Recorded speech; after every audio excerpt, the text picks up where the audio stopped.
शोध करके जानने की चेष्टा की, एक प्रयास किया कि क्या यहाँ हार्ड मास के मस्तिष्क के अलावा कुछ और भी है।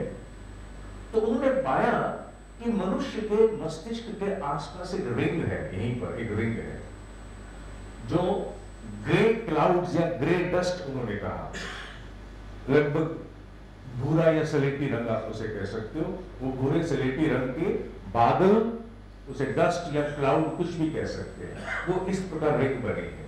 इससे अधिक उन्होंने कुछ नहीं जाना, लेकिन वो हार्ड मास से अलग है।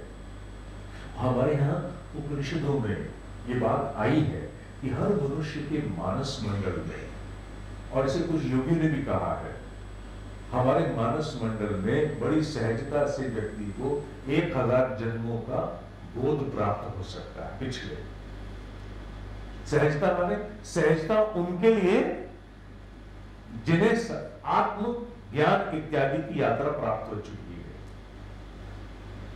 संसद में सहजता से कौन प्रवेश करते हैं? जो वहां के सांसद है, जिनके पास उसका आई कार्ड है, उनके लिए सहज है अंदर जाना पार्लियामेंट में। वे आपके लिए नहीं, ऐसा हमें बहुत पास बनवाने पड़ेंगे, प्रयोजन बनाना पड़ेगा, तब हम घुस सकते हैं। उनके लिए आसान है। उसी प्रकार आध्यात्मिक साधना के जो मेंबर ऑफ पार्लियामेंट हैं, उनके लिए सहज बोध हो जाता है। वो 1000 जन्मों का ज्ञान पिछले अतीत का यूं प्राप्त कर लेते हैं कि हम पिछले 1000 जन्मों में किन किन यात्राओं से उत्कर्ष प्राप्त करके आ रहे हैं, और जिन्हें और बोध हो जाता है वो तो अपनी समूची अवस्था को भी जान सकते हैं, सब कुछ जान जाते हैं। लेकिन ये कब होता है? ये तब होता है जब मनुष्य आत्म साक्षात्कार को प्राप्त होता है, जब अर्जुन भाव कृष्ण में विलीन हो जाता है। तब तक नहीं, तब तक संशय बना रहता है। ये ज्ञानियों का मत है, और ज्ञानी झूठ नहीं बोल सकते, अपने नहीं, ज्ञानी तो किसी के भी पिछले कई जन्मों तक का हाल बता सकते। उस अवस्था में भीतर का बोध बोलता है। मनुष्य तो वही है ना। मान लीजिए आपका कल को 10 साल बाद आत्म साक्षात्कार हो जाए, इस जन्म नहीं हो जाए, आपका नाम भी बदलेगा नहीं, जहां आप घर में रहते हैं अगर उसी घर में रहते रहेंगे, एड्रेस भी बदलेगा नहीं, ना नाम बदलेगा, ना एड्रेस बदलेंगे, ना विशेष कपड़ों में परिवर्तन होगा, ना खान पान में परिवर्तन विशेष आपके हो पाएगा, कि आप जैसे थे वैसे हैं, वैसे ही होंगे। लेकिन एक बड़ी विलक्षणता आ जाएगी। वो क्या? आप ही के उस शरीर में जिसकी आयु उस समय चाहे 40 हो या 50 साल हो या 60 साल या 70 साल हो, उसी आयु में एक नए जीव का जन्म हो जाएगा। वो नए जीव क्या है? उसे हम बोध कहते हैं, नए ज्ञान का, नई समझ का बोध हो जाएगा। जीव वही है, हाड़ मांस वही है, सब कुछ वही है, सब कुछ वही में। ये तो बिल्कुल उसी प्रकार से है कि 1996 में खरीदे गए मोबाइल के भीतर 2015 के मोबाइल के सारे फीचर्स एकदम से आ गए। मोबाइल में तो संभव नहीं हो सकता, क्योंकि वो हार्ड मास की टेक्नोलॉजी है, एक अलग हार्ड मास की, जड़ मास की, उसमें चेतना नहीं है, तो वो इतना ज्यादा अपग्रेड नहीं कर सकता अपने आप को कि 1996 के मोबाइल में 2015 के फीचर्स आ जाए। ये संभव नहीं है। लेकिन मनुष्य के साथ ये संभव है, क्योंकि मनुष्य में चेतना है, उसमें जड़ भी है और चेतना भी है, समन्वय है दोनों का। और जड़ और चेतन के समन्वय में जब नया बोध आता है, नई चेतना आती है, तो मनुष्य वही होते हुए भी एक अलग विलक्षणता को, एक अलग दृष्टि खुल जाती है। You start knowing things very differently. मैं नाम नहीं ले सकता कि वो पात्र मेरे साथ बहुत घनिष्ठ रूप से जुड़ा हुआ है, लेकिन वो सब कुछ जो अध्यात्म की कक्षा में मैं 20 साल पहले अनुभव करता था, लगातार एज इट इज, ये मेरा व्यक्तिगत अनुभव मैं बोल रहा हूं, आज मैं उसको उसी यात्रा से यथावत आते हुए देख रहा हूं।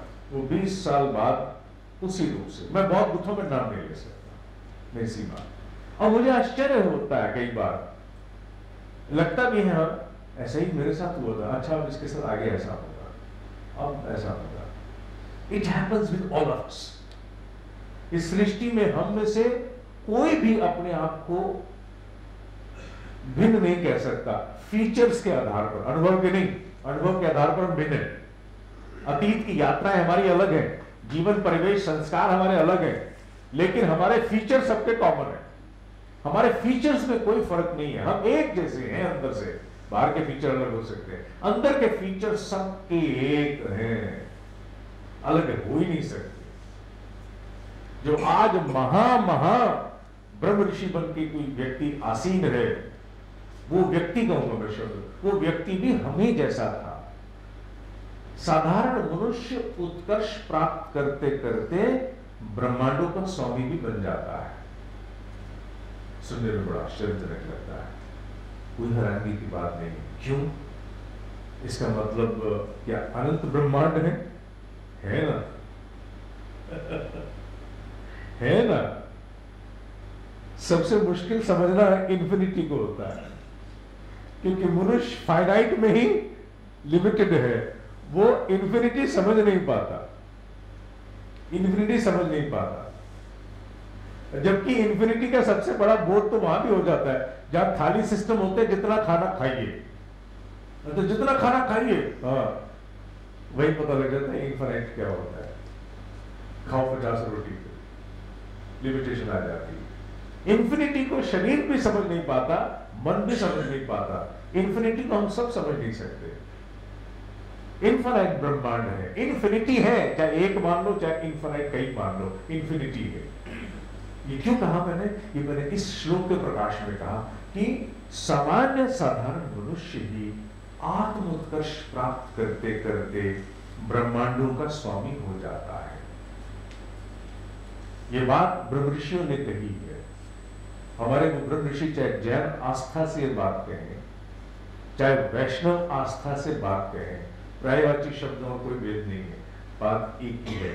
मनुष्य उत्कर्ष प्राप्त करते करते ब्रह्मांडों का स्वामी हो जाता है। It is fact, you believe it और नॉट, H2O कैनॉट चेंज।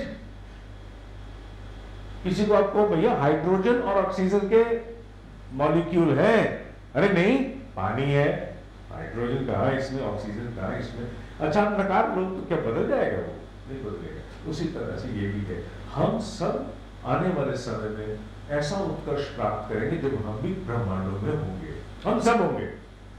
क्यों? क्योंकि this is how evolution goes, ऐसे प्रगति होती है। और फिर जैसे जैसे प्रगति होती जाती है वैसे वैसे पिछली बातों को लेकर के व्यक्ति, कभी बचपन में हम भी ऐसे ही खेला करते थे, सोचते हैं, कभी बचपन में हम भी ऐसा खेला करते थे, कभी हमें रेस्टोरेंट में जाके खाना खाने का कितना क्रेज होता था, कितना क्रेज होता था।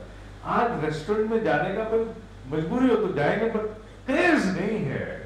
चलो यदा कदा हो गया, 2-4 महीने में चले गए, पर वो क्रेज नहीं है जो हम कहते थे कि हमें 25 साल की उम्र में या 24 साल की उम्र में क्रेज होता था, बाहर खाने को जाना है, prepare oneself to go out to have food. And nobody will prepare one's own self to go out and have food. One will just go out. Not preparation, just go out. चलो भैया मुर्तल में फलानी जगह खाना खाते हैं, prepare होके नहीं जाओगे आप, चलो खाना खाया आपने, वो है उत्सव नहीं आपके लिए, हो बीत गया। मनुष्य के साथ भी ऐसा होता है, जब भीतर बोध जागते हैं तो उसको पिछला काम लगता है कि अच्छा ये ज्ञान जाता था, अर्जुन भाव पीछे छूटता जाता है, अर्जुन भाव छूटता जाता है। और ये सत्य है कि नए बोध प्राप्त होते समय मनुष्य को पहले बड़ी शंका होती है।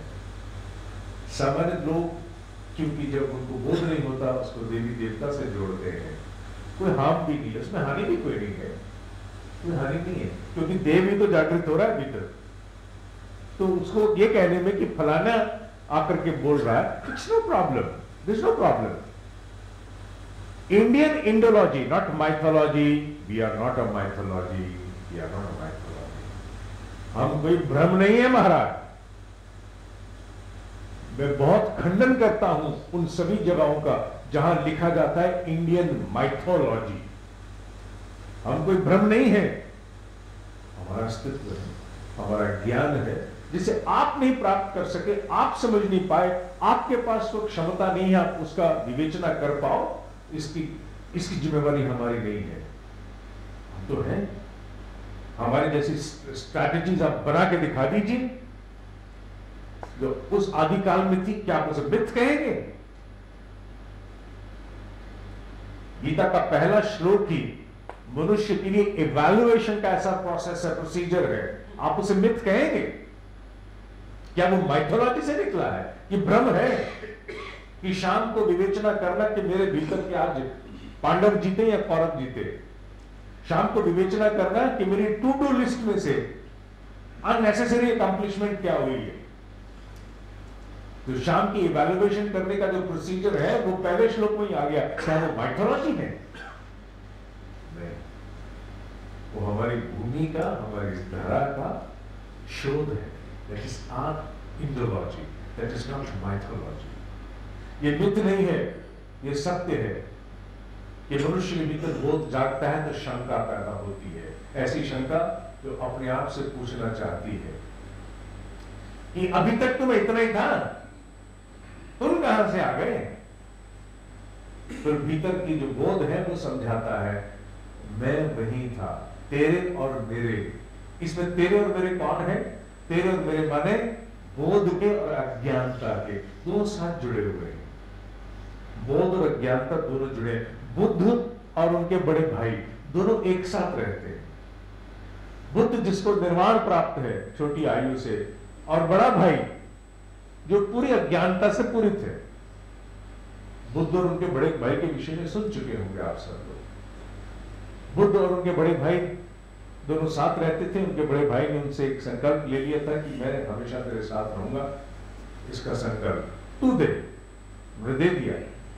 और वो क्या करते थे, अंदर बुद्ध जहां प्रकाश वितरित करते थे, वो उन्हीं की झोपड़ी के बाहर बैठ करके अज्ञानता वितरित करते थे।